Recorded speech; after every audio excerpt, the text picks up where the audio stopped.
everybody and welcome to my video on a dictionary of the English language by Dr. Samuel Johnson. Now this video will be really helpful to you if you're preparing for any particular exam like NTA UGC NET, or if you're preparing for your PhD entrances, MPhil entrances or master's entrances.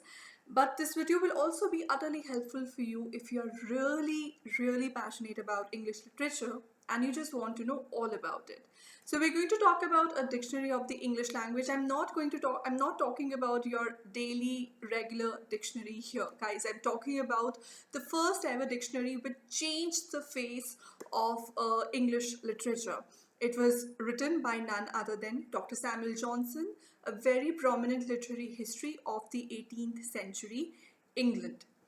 Now, let me introduce myself briefly. I'm Aishwarya Puri. I am an assistant professor of English. I have already taught at Unacademy, which is an online teaching platform. I used to teach here, but now YouTube will be my solo friend. And I would request all of you all to please hit the like button if you like my video at the end of it, and also to subscribe my channel because I'll be putting up daily videos which will be really interactive and really helpful. And if the response is really nice, I mean, if you put up your request for certain kinds of topics in English literature, then I can also have these really interesting live sessions with you in which you can interact with me directly. You can ask your doubts and then we can go about with that.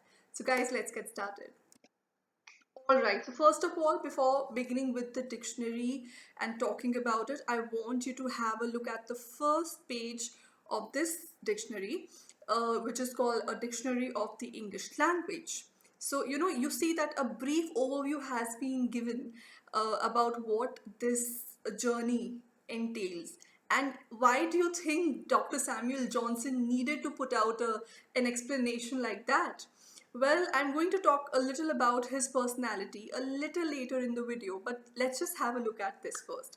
So it was a dictionary of the English language in which the words are deduced from their originals and illustrated in their different significations by examples from different writers. Now here is the major deal. There is something so unique and so special about this dictionary that no other work had ever seen before.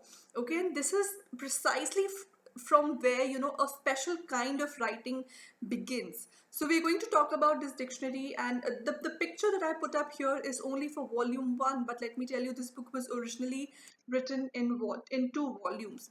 So here is a brief overview of some very important single line details of this dictionary, which will be utterly helpful for you if you are preparing for any competitive exam like I talked about before.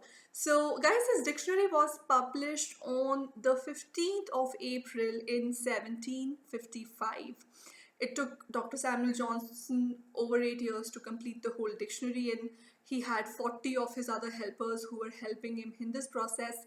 He referred to books from as back as the 15th and the 1600s. I mean, I'm talking about 16th century. So he was referring to books, from as long as 203 or 100 years back in order to make his current dictionary viable, scholarly and efficient.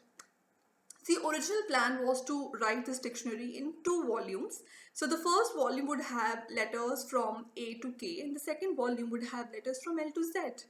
However, the plan was, the plan was created wonderfully, of course. Dr. Samuel Johnson was a very learned man.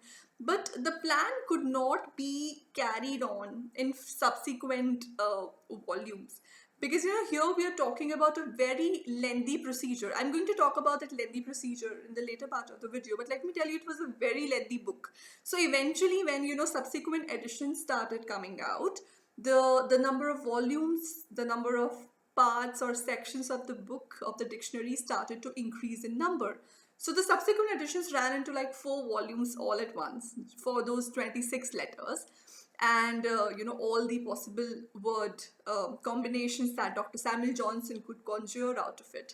So the first edition basically had, talking about those possible combinations, he totally noted down 42,773 words in his first edition. That was the 1755 edition.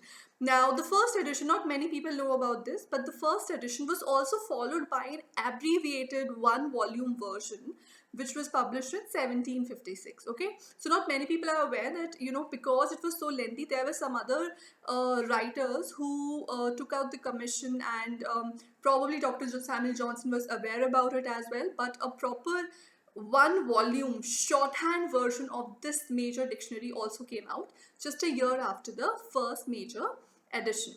Now, it's very interesting to note, like I said, Dr. Samuel Johnson was a very, very worthy and learned man, and very unique and very quirky, if I should say so. He already had in mind a great epic plan for his dictionary. Okay, I'm talking about an epic plan, on the scale of like Miltonic epic, Homeric epic.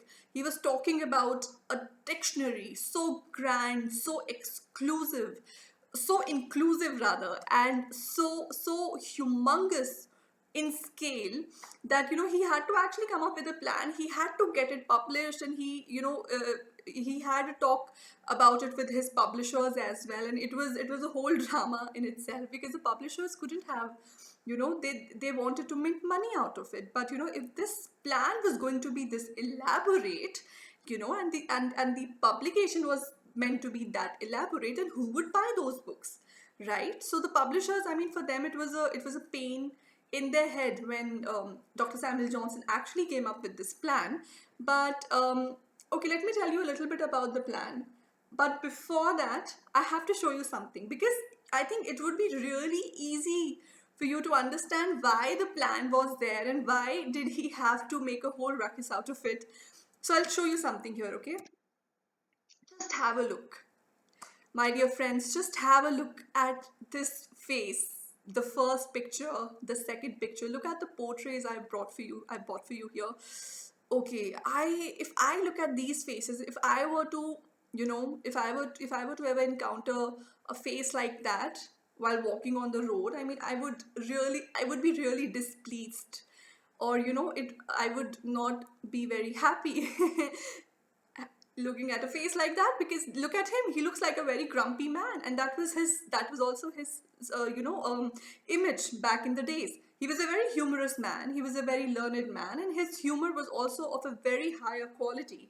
Not everybody would understand it, but at the end of the day, he was a really grumpy looking man, who always had this kind of a frown on his face, and I mean, he will instantly remind you of that one really angry looking principal that you had back in school, or a really, really serious professor that you had back in college.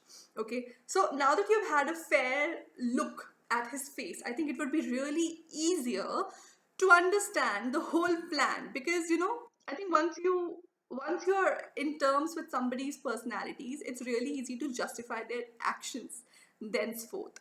So now let me put some light upon the highlights of this dictionary itself. Okay, guys, the dictionary was systematically devised in strict divisions and orders.